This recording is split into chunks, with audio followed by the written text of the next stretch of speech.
Good morning, class 8. We have already started the chapter 2, History from Trade to Territory.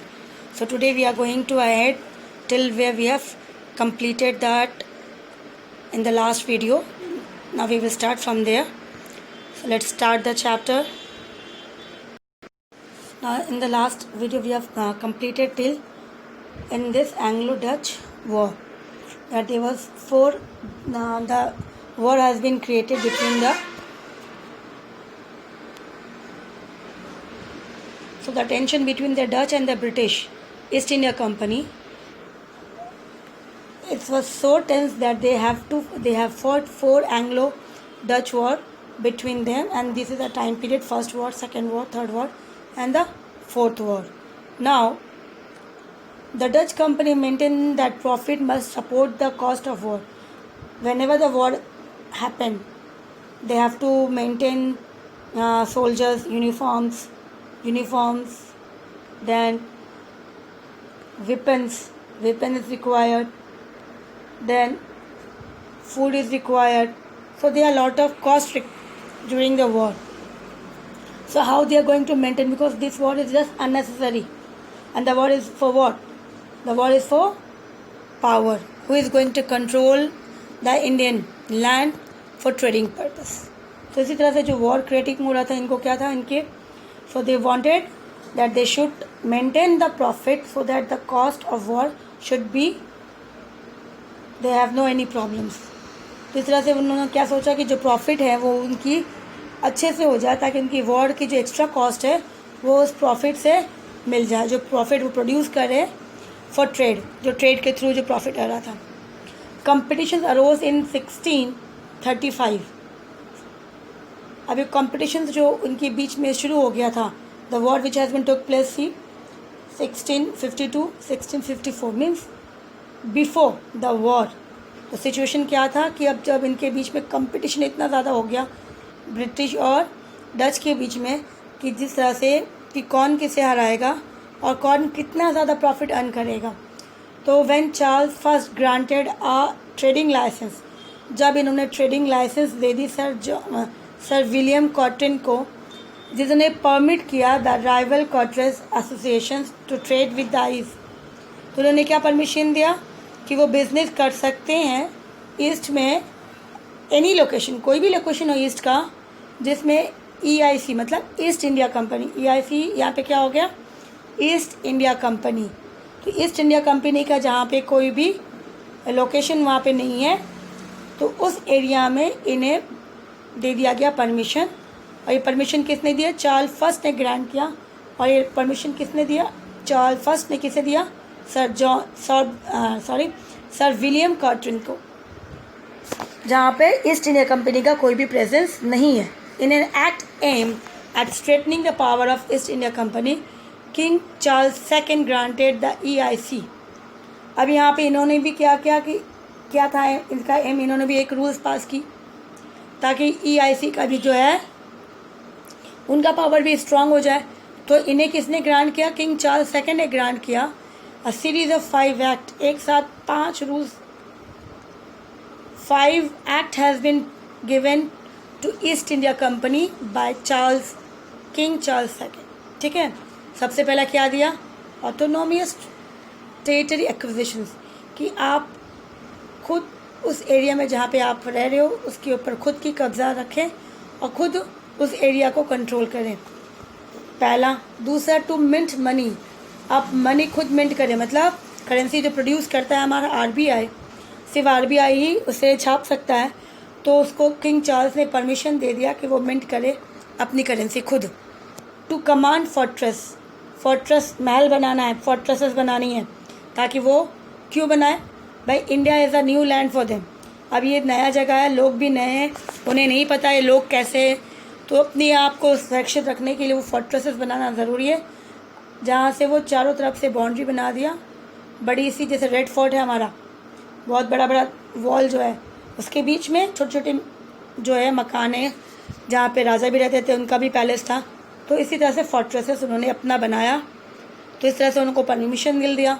तो पहले ऑटोनोमियस acquisition दे दिया कि आप अपना उस एरिया पे कब्ज़ा कर लो, आप अपना खुद का मिंट करो मनी. फिर कमांड किसके ऊपर था? फोर्ट्रेस के ऊपर।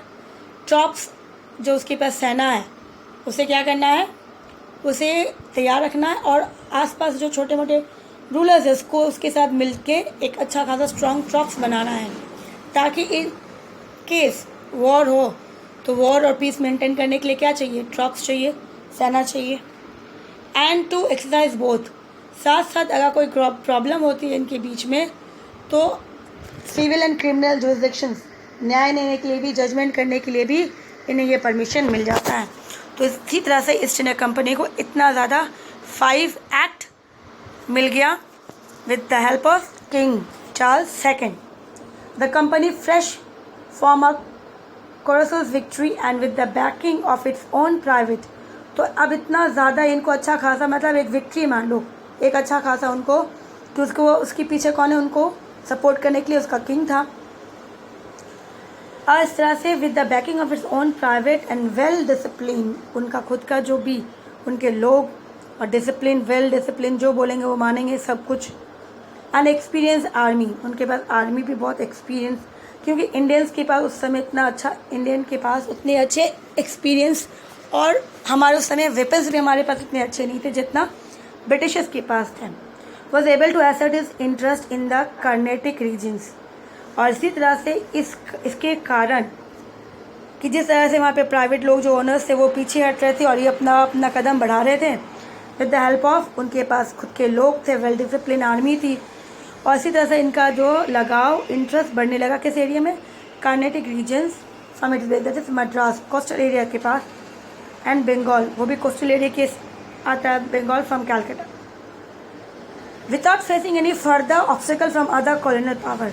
तो यहाँ पर जो है, मान लो ये रहा अपना बंगाल, इस एरिया में हो गया मद्रास, तो इस एरिया, कोस्टल एरिया में, मतलब यहाँ से यहाँ तक आना, यहाँ पे विदाउट एनी प्रॉब्लम, यहाँ पे कोई रुकावट नहीं मिला इनको, और इन्होंने अच्छा खासा कंट्रोल इतना बड़ा एरिया में उन्होंने कर लिया without facing any obstacle from other colonial power. किसी ने, मतलब डच ने नहीं किया, फ्रेंच ने नहीं किया, और एक और कौन था वो? पोर्चुगीज। इस तरह से ये तीनों की कोई भी दखल अंदाजी इनमें नहीं हुई, और ब्रिटिशर्स ने, ईस्ट इंडिया कंपनी ने इतना बड़ा एरिया को उन्होंने कैप्चर कर लिया। अब आता है कि इन 1689 में क्या हुआ? अ मुगल फ्लीट्स कमांडर बाय सिद्दी याकूब अटैक बॉम्बे। तो यहाँ पे मुगल फ्लीट जो थे, मुगल्स की जो आर्मी थी, सेना थी, उन्होंने अटैक किया। कमांडर कौन था? सिद्दी याकूब। सिद्दी याकूब जो थे उन्होंने अटैक किया बॉम्बे पे। आफ्टर ईयर ऑफ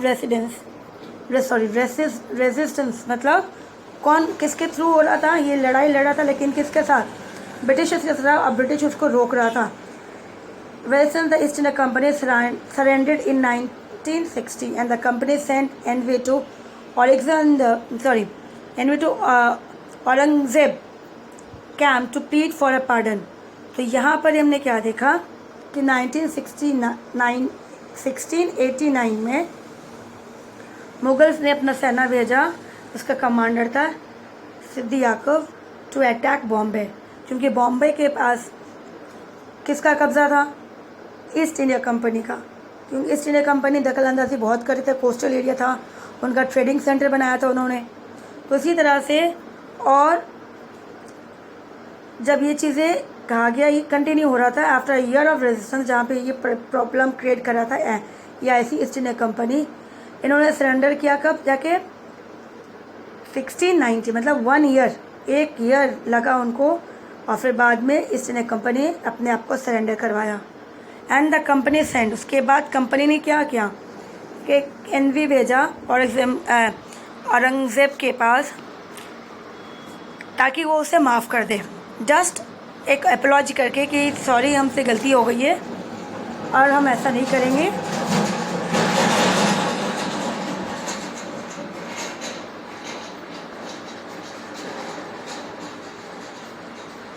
तो इसी तरह से कंपनी ने क्या भेजा? एक एनवॉय भेजा, अपने दूत भेजे औरंगजेब के पास में, उनके कैंप में, और उस तरह से उन्होंने माफ़ी मांगी। The companies envoy had to prostrate themselves before the emperor, pay a large indemnity and promise better behavior in the future. तो जो दूध गए थे उनके कंपनी के, जो दूध गए थे, जो लोग गए थे एनवीज, उन्होंने क्या बताया अपने आप को थोड़ा अच्छा साबित करने के लिए, उन्होंने कहा एम्पायर के सामने में कि अब से वो प्रॉमिस करते हैं कि भविष्य में वो ऐसा काम नहीं करेंगे कि उन्हें कोई भी प्रॉब्लम हो फ्यूचर में। इसी तरह से उन्होंने प्रॉमिस करके उनकी बिहेवियर्स के लिए उन्होंने माफ़ी मांगी। तो the empire withdraw his trust. तो फिर एम्पायर क्या हुआ, औरंगजेब बोला ठीक है, जब आपने माफ़ी मांग ली तो उन्होंने अपनी ट्रस्ट वहाँ से, कहाँ से, बॉम्बे से हटा लिया। And the company subsequently reestablished itself in Bombay and set up a new base in Calcutta. तो इसी तरह से द कंपनी सब्सिक्वेंटली रीस्टैब्लिश, फिर से अपने आप को खड़ा किया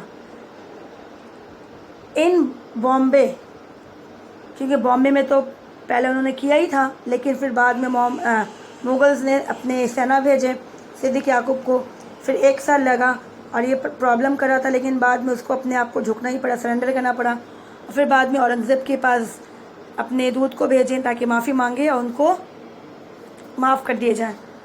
फिर जब उसको माफ़ी मिल गई, जब उसने सरेंडर कर लिया उनको, तो उन्होंने क्या किया, फिर से उन्होंने अपने आप को रीस्टैब्लिश किया बॉम्बे में और एक नया बेस तैयार किया, एक नए तरीके से शुरुआत की कि वहाँ पे कंट्रोल कहाँ करेंगे। तो उन्होंने किसे चुना, कैलकाटा को चुना, कैलकाटा को अपना एक न्यू बेस बनाया।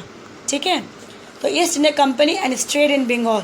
तो इसी तरह से ईस्ट इंडिया कंपनी ने अपना बेस कहाँ चुना, बंगाल में। तो हमारा नेक्स्ट टॉपिक है East India Company and trade in Bengal. So Bengal आपको मैप में याद होना चाहिए, इस तरह से बंगाल इस ओवर हियर। ठीक है, इसी तरह से इस एरिया में है बंगाल।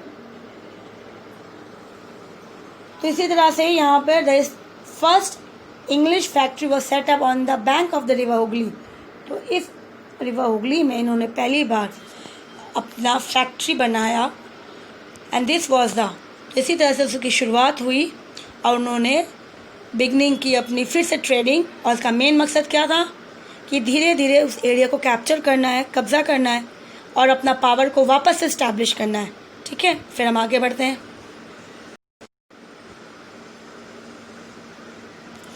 ना जब उन्होंने लोकल बेस अपना तैयार किया बंगाल में, और कहाँ पे बनाया factory, river Hooghly, bank of the river Hooghly के पास बनाया, जिसका कहा गया base which the companies trader known at the time age factor operator.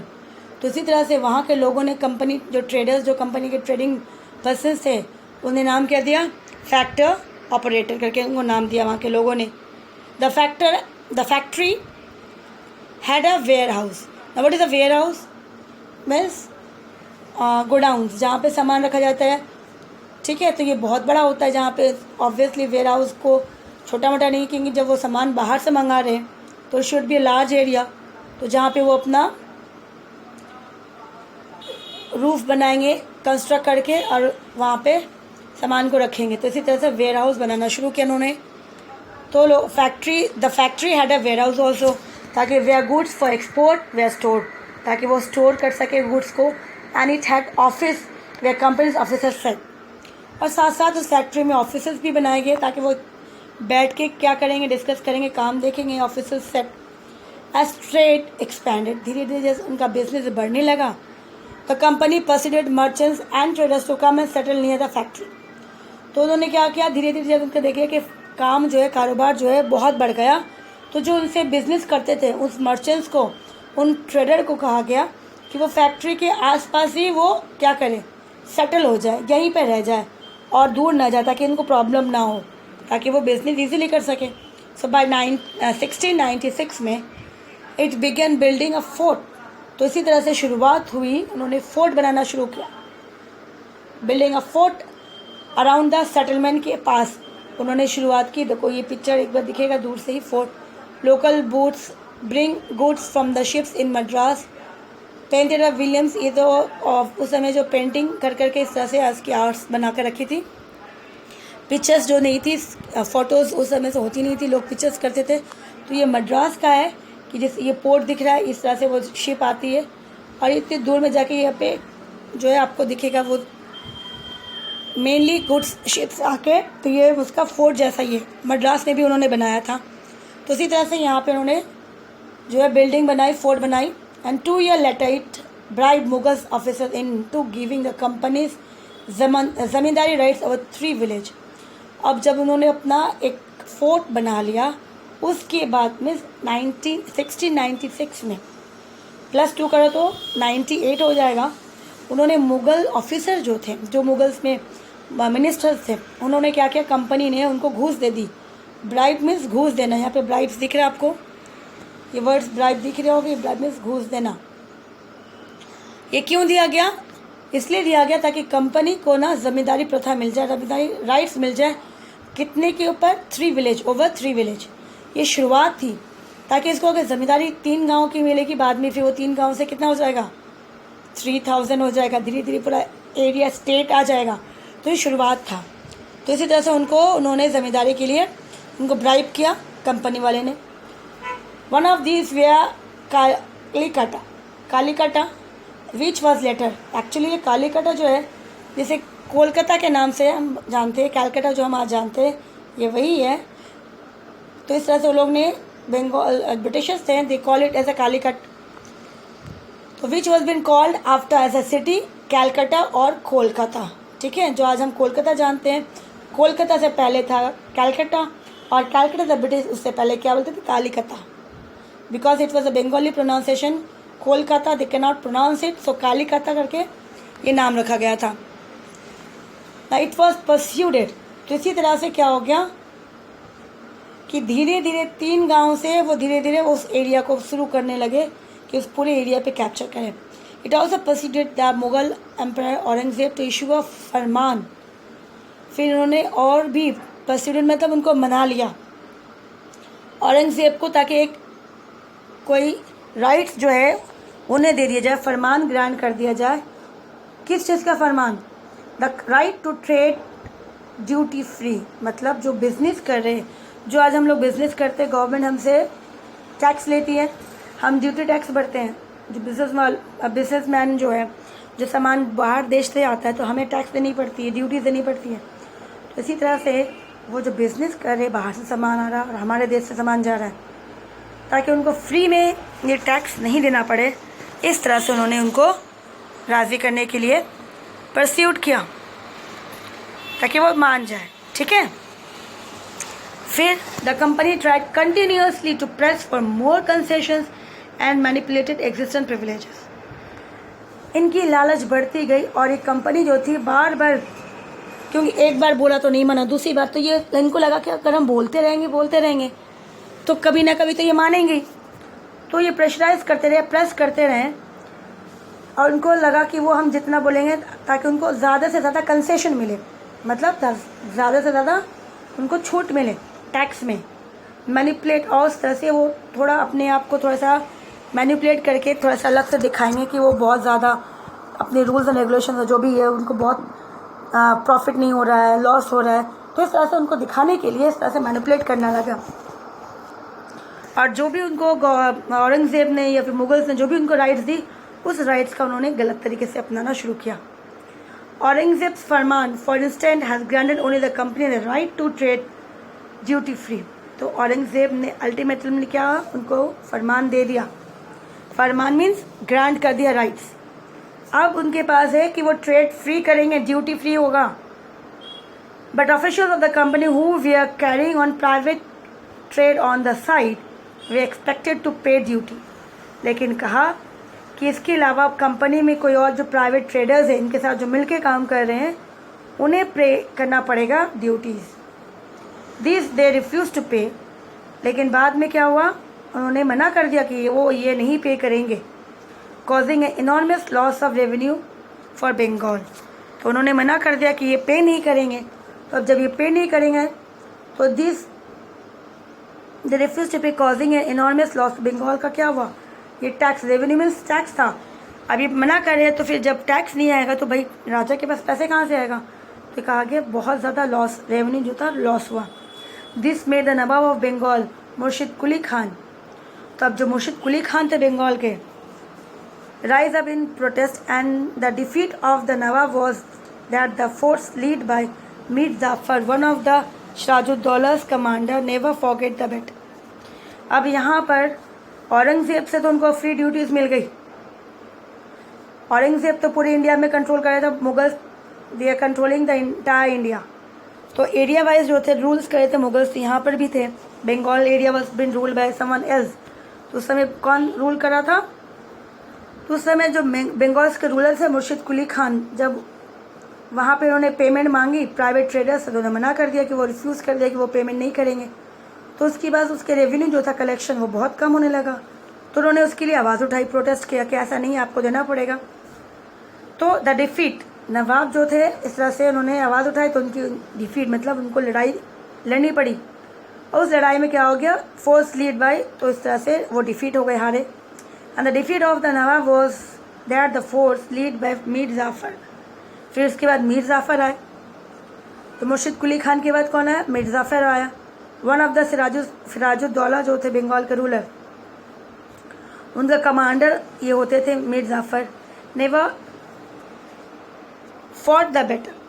Clive had managed to secure his support by promising to make him Nawab after crushing Sirajuddauला। तो इसी तरह से जब इसने मीर जाफ़र को अपने हाथ मिला लिया, जिसने लड़ाई नहीं लड़ी, और इसने कहा, ब्रिटिशर्स ने मीर जाफ़र को अपने साइड में कर लिया कि ठीक है, आपको मैं सपोर्ट करूँगा, और आपने अगर सिराजुद्दौला को हरा दिया तो मैं आपको राजा बना दूंगा बंगाल में। तो यहाँ पे उन्होंने क्या किया? एक अच्छा खासा पॉलिटिक्स खेल दिया, ठीक है। तो मीर जाफ़र और सिराजुद्दौला के बीच में कि सिराजुद्दौला के हरा देंगे, ये तो बंगाल का रूलर्स हैं, फिर आपको हम बना देंगे यहाँ पे रूलर। तो उसी तरह से मीर जाफ़र मान गए। ये किसने किया?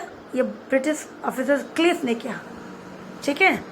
तो इसी तरह से इनके बीच में वॉर हुआ, बंगाल के और ब्रिटिशर्स के बीच में, डायरेक्टली नहीं इनडायरेक्टली, क्योंकि उन्होंने करवाया, खुद नहीं किया। The Battle of Plassey became famous because it was the first major victory the company won in India। और इसी तरह से लास्ट में जब सिराजुद्दौला को हरा के मीर जाफ़र आया, फिर बाद में मीर जाफ़र को खुद ब्रिटिशर्स ने निकाल दिया, क्योंकि इसको तो एक सिर्फ सपोर्ट चाहिए था इसको निकालने के लिए। इसे निकालने के लिए तो उसके खुद के लोगों ने इसे लड़ी। फिर मीर जाफ़र जो था एक तो जस्ट अ सोल्जर ही था, कमांडर था किसका? सिराजुद्दौला का।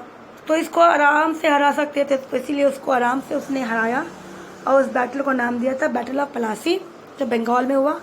और ये पहली जीत थी, द फर्स्ट बैटल, इसे कहा जाता था फर्स्ट मेजर विक्ट्री।